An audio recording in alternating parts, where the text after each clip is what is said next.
At AV&R, our mission is to humanize robotics. We decided to create this podcast series to help you demystify the world of robotics and discover what some of the brightest minds in the field are doing. Welcome to Robotics for All Podcasts by AV&R.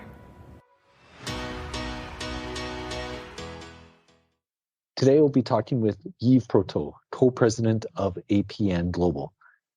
Together with his brother Jean, Yves shares in the ownership and leadership of APN Global, who is a leader in the manufacturing of high-precision metallic parts for the industries of aerospace, life sciences, defense, and commercial sector. As of 2019, APN groups together 6 highly innovative businesses with over 160 employees and operates in 2 factories in Quebec City and 2 others in California. APN was given the honor to be the first 4.0 technology showcase in the province of Quebec. So today we're going to be over the US Robotics roadmap released in September of 2020 and talking about some of the challenges that are outlined in the roadmap for manufacturing to adopt robotics. It's a really interesting conversation, and we touch all of the key factors and how Yves and APN tackled them. So hope everybody enjoys the conversation, and here we go with Yves Proteau. Hi Yves, how are you? Very good. Good. So by this point, you've already been introduced, and we'll jump right into this US Robotics Roadmap report, which was released in September. We were chatting a little bit earlier, and I was saying, I see this as the playbook for a lot of robotics companies and manufacturers right now when you look on some of the marketing and stuff like that. So, what I'd like to chat with you about, on page 33 of the robotics report, it outlines some of the roadmap that they talked about, and talks about the biggest challenges for manufacturing and adopting robotics and technology. And I mentioned it in the introduction, but APN was recognized as the first site in Quebec that was Industry 4.0. The Quebec government recognized it. So I'm assuming when I read all these, I'm imagining you had to face all of these challenges head on. So, what I'd like to do today is go through one by one and get your impression of them, and I'd like to hear about which ones you think are really a big challenge, and versus which ones were easy and maybe overblown a little bit in your experience. Okay, so we'll have some fun with this. Okay. So there was 5 key factors that they talk about on the roadmap, and this roadmap is outlined, so they set up some development initiatives as well. One of the interesting things, so before we talk about the first one, there was a nice graph on page 13 that talks about the adoption of robots, and then also the workforce, the growth of manufacturing jobs. And when I was on your website, I noticed that when talked a little bit about your company, but you guys have grown a lot. Yeah. So as you've adopted this technology, what has that done? Has that helped you grow? Has it helped grow the workforce? In fact, we grow the workforce, but the reality is we grow more the company and the sale than the workforce. In fact, we didn't add robot to add robot. We add robot to improve our performance, and by improving your performance, you improve your capacity to compete in the market. And by improving your capacity to compete in the market, then your business grow. And when your business grows, sometimes you need more employees. The reality is that we improve the sales more than we increase the number of employees. But what is important was to improve the performance with all the robot and automation. Right. And would you, in your experience, is technology replacing jobs or it's reinforcing jobs? In fact, it's a reinforcing job. For us, it was to do job that first you cannot afford anymore to pay, and it was to replace job that nobody wanted to do. It was replacing the simplest job, like the machinists don't like to clean their part. They don't like to pick and place and part. They don't want to be at a machine to wait for their part. And we replaced the, I would say, the easiest task and the more boring task. That's Right. what we did at first. One of the things that's talked a lot of in this report, and it came out in September, so it was into the COVID and the lockdowns, but the lack of skilled workforce, the trouble finding people. Do you still think that that's the case, or do you, with the recession that we're in and the economy, are you able to find skilled people? And in fact, my philosophy regarding people is that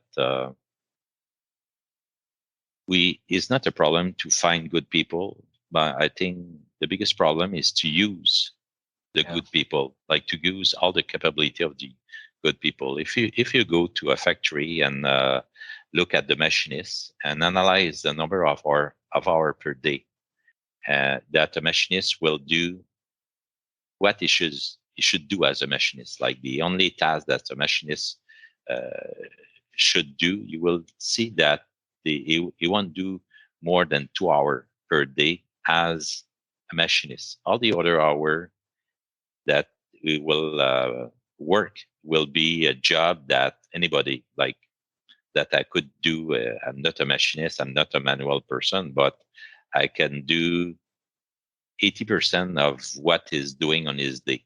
Then the objective that we have is to use the full capability of the machinist as a machinist, and use like some no employee who don't have any training to do simple job, but use the robot to replace like the simple tasks that the employees, repetitive tasks and all those tasks that the employees, that a machinist, that you don't need to be a machinist to do. So your focus is more on, when you have the good machinist, making sure that they're doing the thing that they're really good at, as opposed to all the extra administrative or extra tasks that go around that. Like if you go to, I already have several surgery, and because I broke several bone, and when you arrive to a surgery room, when the orthopedist arrive, like the patient is ready, is probably already sleeping, the nurse already there too, and the surgeon will earn like $500,000 per year, won't do like the cleaning, won't do the preparation, won't bring the patient to the surgery room. When he arrive, he will do the job. And if he had like 5 surgery in a day, like he will do surgery for about 90% of his time. All the other tasks will be given to people who will earn less money and who can be automatized. Like in our factory, when we need 2 hours for a machinist, we'll hire 8 hours of a machinist. We'll hire a full machinist. That's why you have behind the machine, you always have machinist for one machinist for 2 machines. But the reality is that we should have like 1 machinist maybe for 5-10 machines, and maybe an helper will do a simple job and 5 robots will support him. And we are working toward that concept, like to divide the job and use the robot is the most important, where the robot is good, and try to use the machinist where it's only a machinist can do a job. Like for a setup would be on a machine, it will be super difficult to robotize a setup. But pick and place is super easy. Clean the part is easy. Put the part in the right box is easy. That's where we will start first and try to divide the job, divide the simple tasks and where the human is the most important. So to support this skilled workforce, you talked about technology, using that. So the number one factor, and I get this a lot because we're building robot systems. So everybody, we have to answer, why is your robot system priced at this amount? So they talk about cost, and it's not the first. So I'm always on the receiving end of that critique. And I did a webinar with 3M. That was on the top of their list for manufacturers adopting technology. Where does that fit with you in terms of surrounding your skilled workforce? Is that a roadblock, or how do you work through that hurdle? Like regarding the cost and ROI, the question that you have to ask yourself is, will I use one robot at one time in my life history, in my company? Do I think that a robot will help me? If the answer, like for us, the answer was yes. And then we decide to create a small project that need to have a robot. Then our first project, we work with a college in Quebec, and where we purchase a robot, give it to the college, and the student implement that robot. We had the robotic, and we had the camera on the robot, and we did a test with those students who support us. We had the support of an integrator, support of the professor at the college, and then bring it to APN. And after that, we practiced with that robot for about 2 years, only to understand, because for me, it was important to understand what a robot could do. Then the first thing regarding the cost is more that you have on your business the opportunity to do not use a robot. If the answer is no, I will have to use a robot at some point. Then you have to purchase a robot cell. You have to purchase a robot, and then start to practice. It's like we didn't do a ROI, like our parents didn't do a ROI when we were kids to see if they would have to send us to the school. We have to, and when you have to, you don't do a ROI. You do it. After that, when we decide to implement the 8 robot on 8 machine, we did the ROI, okay, to see if it was we could make money with those robots. But at the beginning, it's more a question of learning how to work with robot, to understanding the robot. And one of the things that when I read the article, I saw that they only have only 14,000 collaborative robots. And we have 10 at APN. That means that we have is very, very small amount, and those robots are easy to play with, are easy to work, and they are the perfect type of robot to learn. And that's what we did with the robot. Right now, we're working with you, and the robot is not collaborative. It will be like a non-collaborative robot, but you have to learn. And when our team speak with your team, they understand each other. If it will be our first robot, maybe it could have been more complicated, but we have to learn what is robotic. We have to learn different other type of tool that we are using. Yeah. And so it was part of that learning, the next one is high mix. So they define high mix where they talk about a low volume environment, but a high mix of part numbers. So you're kind of in that range of production. And did the practicing really help you to understand how, is it a special thing to integrate technology into that type of environment? Is that really a hurdle? Yeah, because they don't have a book that you can purchase that will explain you how you should implement a robot in your company. It's you have general direction, but on your company with your part, like for us, when we implement the first robot, it was they have a part that go out on the machine, that the part fall in the on the basket, and we have to take the part with the robot.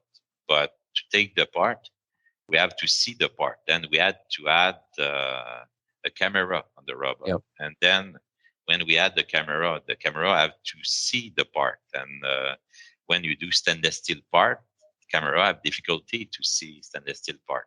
Then we had to use like LED light and mat to do all that to facilitate how you see the part.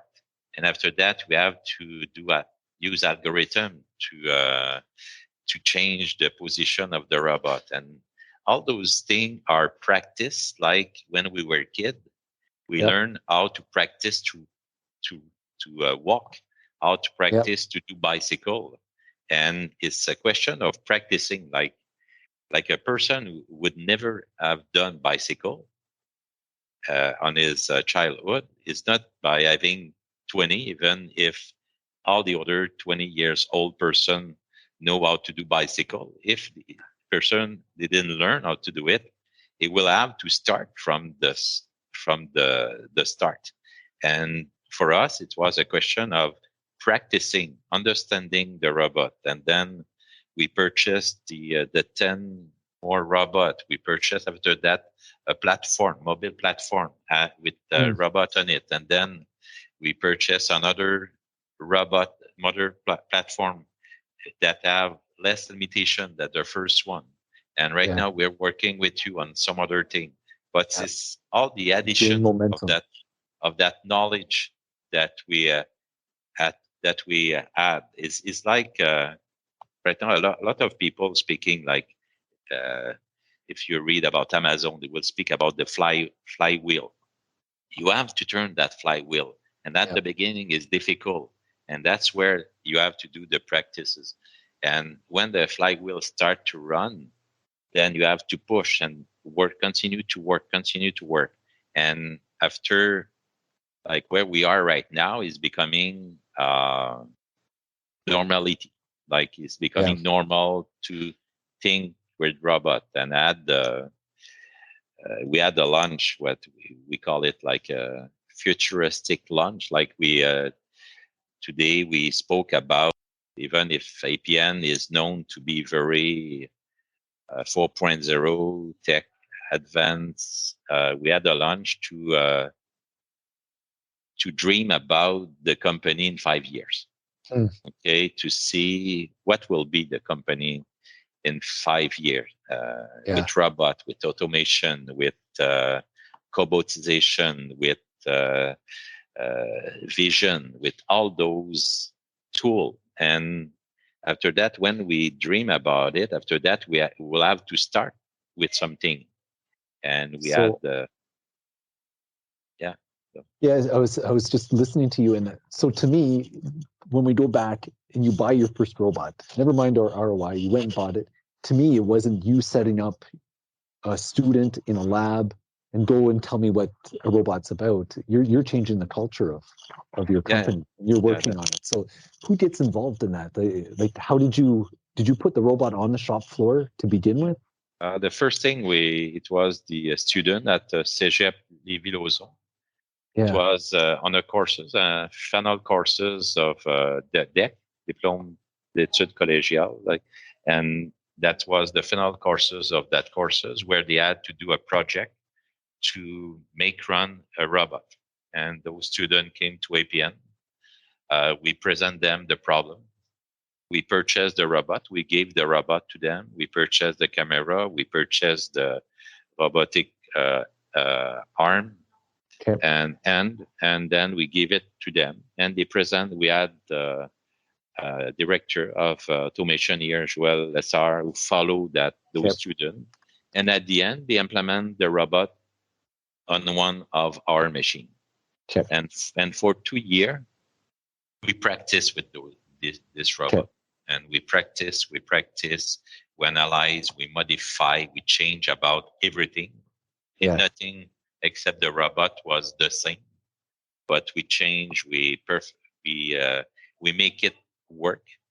And when we understand perfectly the robot and the robotic system, we developed the dot 2.0 system, and we implement it on 8 machines in 4 months. In 4 months, we implement 8 robots. And after that, it was the same thing that we did with the Mir platform.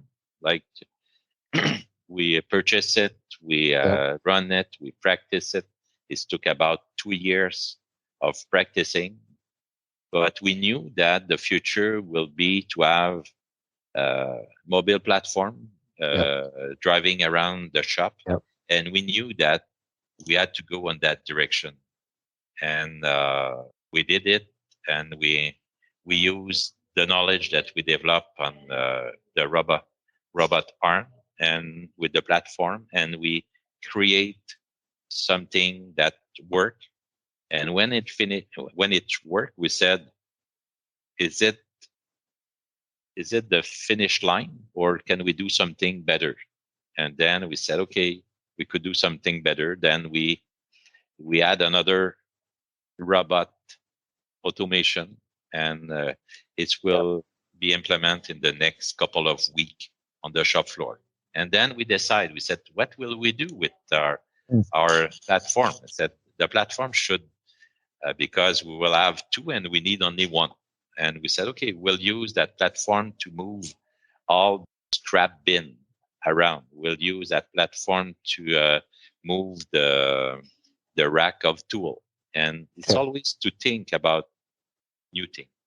Yeah. Always be moving and tuning things, right? Yeah. Like I know you're a cyclist, so always every ride you take will, make an adjustment for the next ride, right? So the safety is the next one in terms of an obstacle, and that's an interesting. I wasn't expecting safety to be high. Like, safety is always an issue. We have to put safety first, but I didn't see it as an obstacle to adopting technology, because one of a lot of the marketing that's going around is dirty jobs, dangerous jobs. Let's use automation to take care of our workers and make it more safe. So I find it interesting that they put it as a hurdle.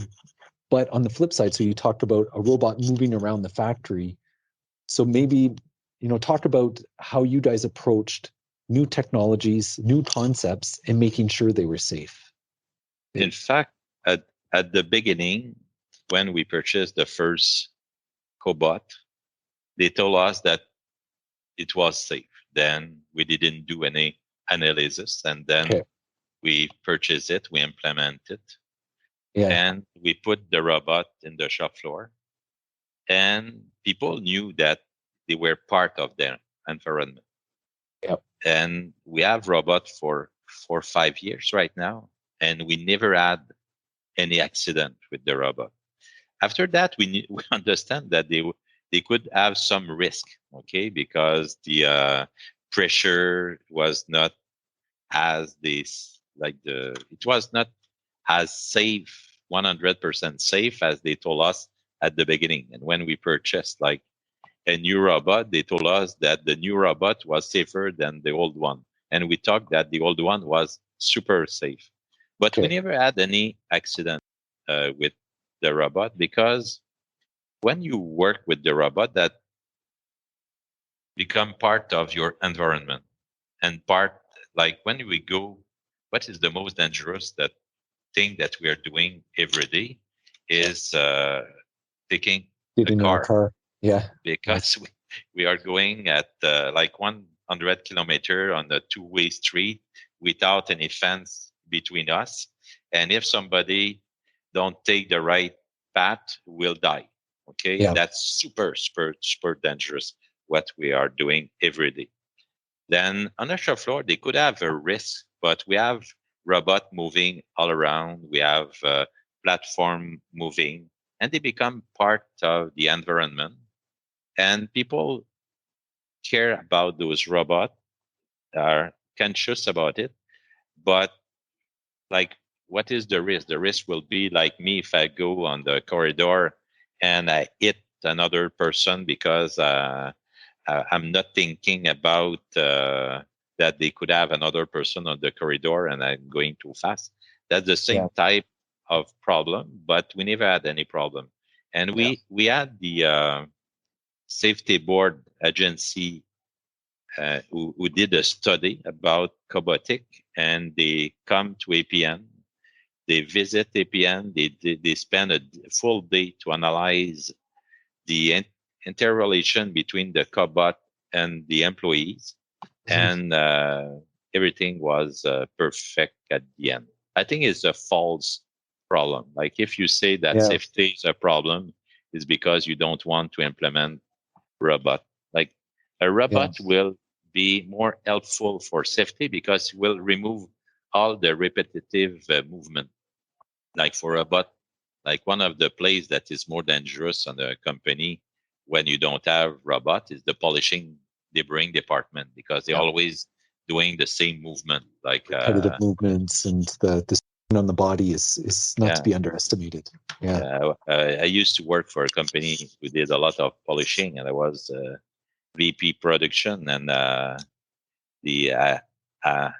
was, I think, as good as a doctor regarding all those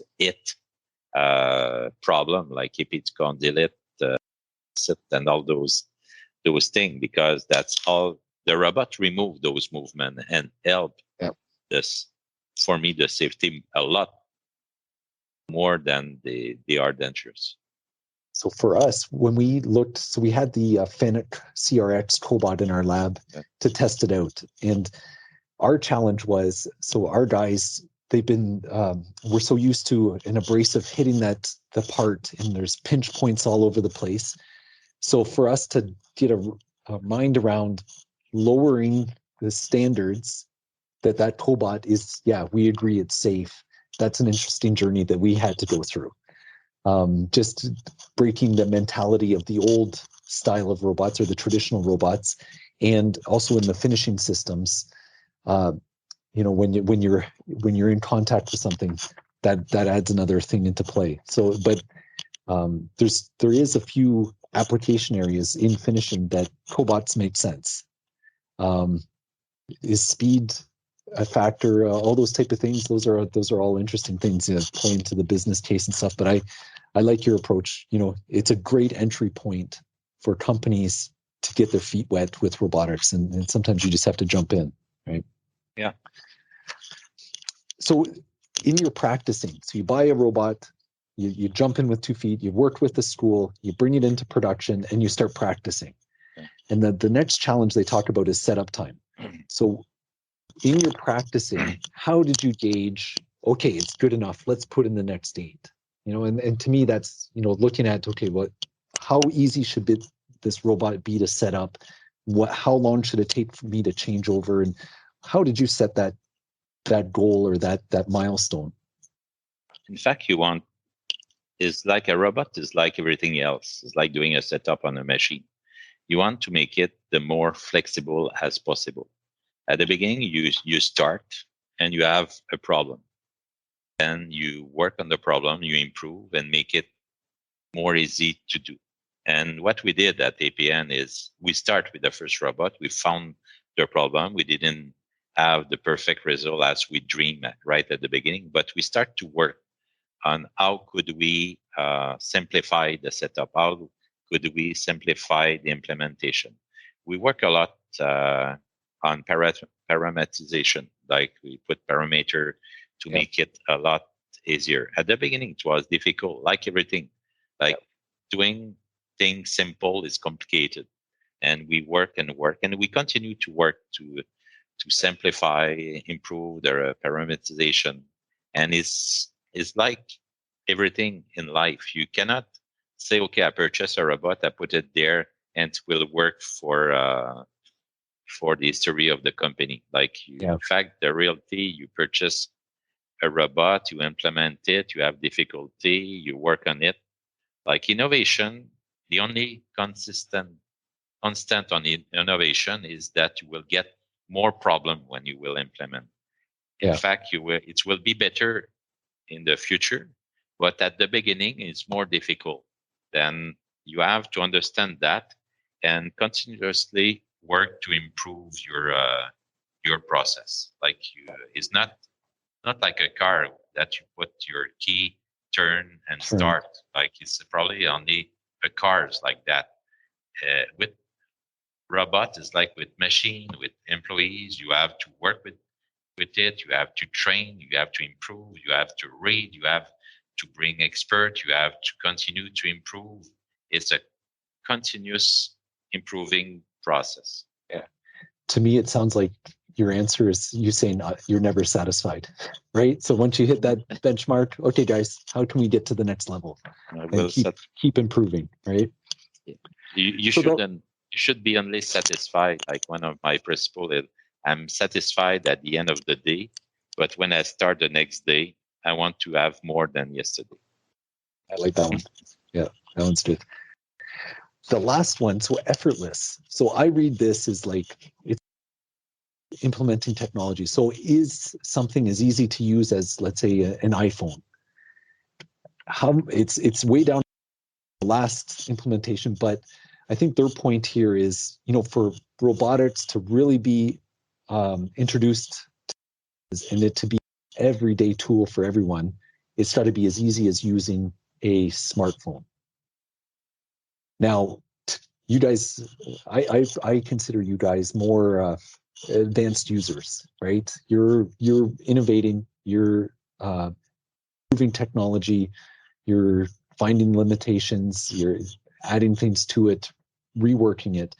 Do you see this as an important thing for manufacturing? I can see it in the home being important. If we're talking about lifestyle robots, and you want to help the elderly, those type of things, I can see that being very important. But in a manufacturing environment, I see the more we're problem solvers, we're constantly improving things.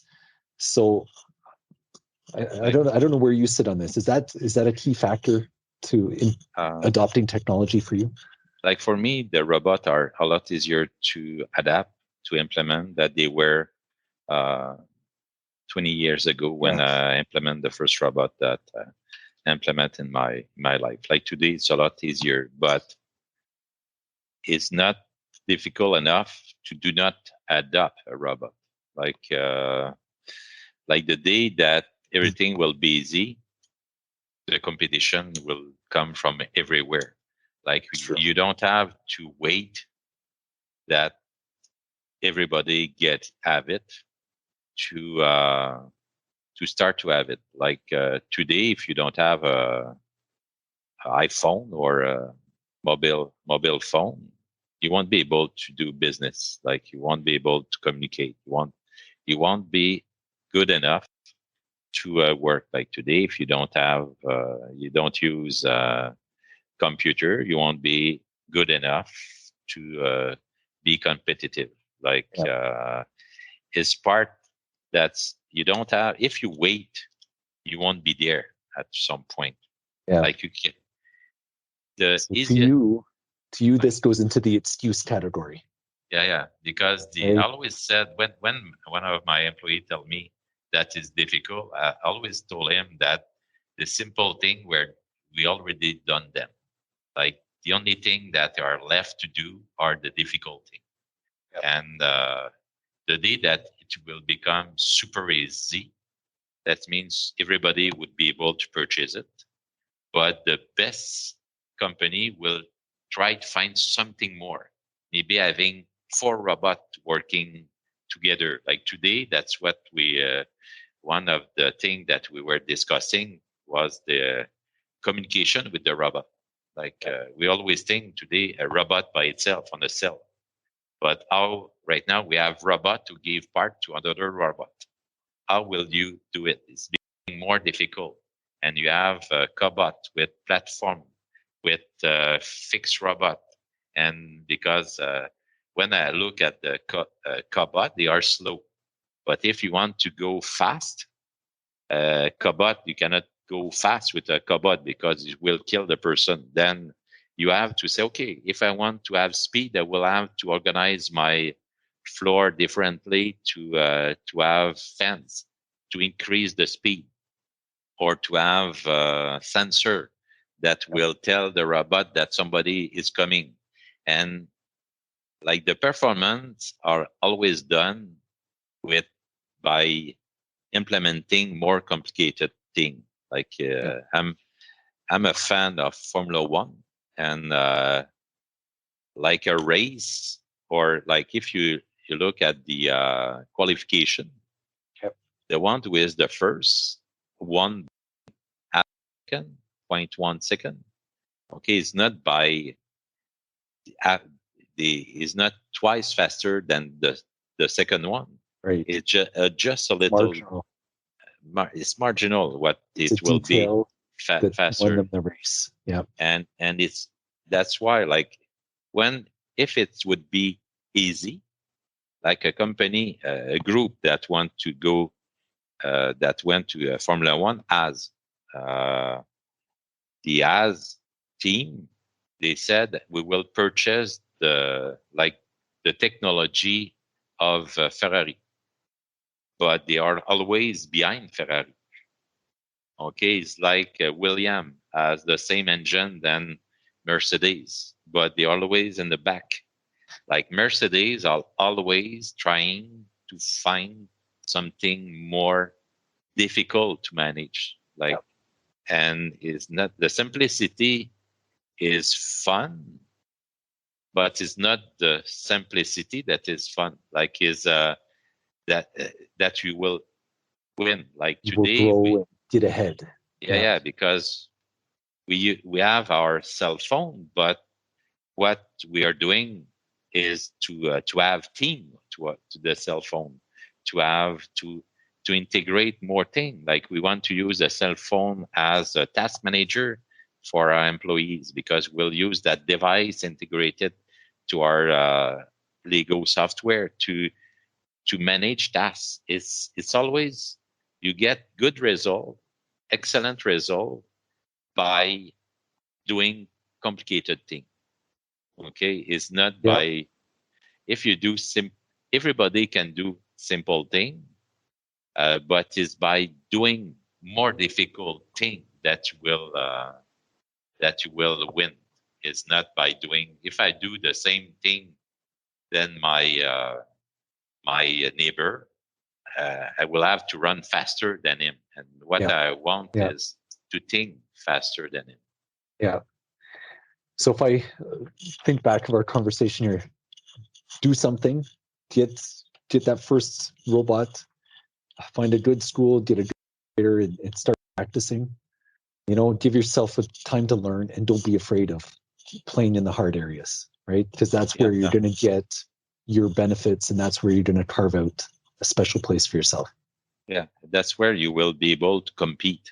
Okay, it's not, if you do the same thing, that you have to be in advance of your competition. If you are the second, then you have to run to your competition. And if you do things first, then it will be your competition will run after you. That's where it's important. Well, Yves, it looks like it's really worked for you, and the results show for itself. So I really appreciate the time, and we'll wrap it up here. We'll let you get to your meeting. So thank you for taking the time, and it's been fascinating walking through this with you and deciding what are real roadblocks versus what are excuses. Yeah, thank you. Very good. Have a great night. Thank you. Bye-bye. Bye-bye. So this concludes the episode of Robotics for All podcast by AV&R. If you don't want to miss another single episode, don't forget to subscribe to our show in your favorite podcast app.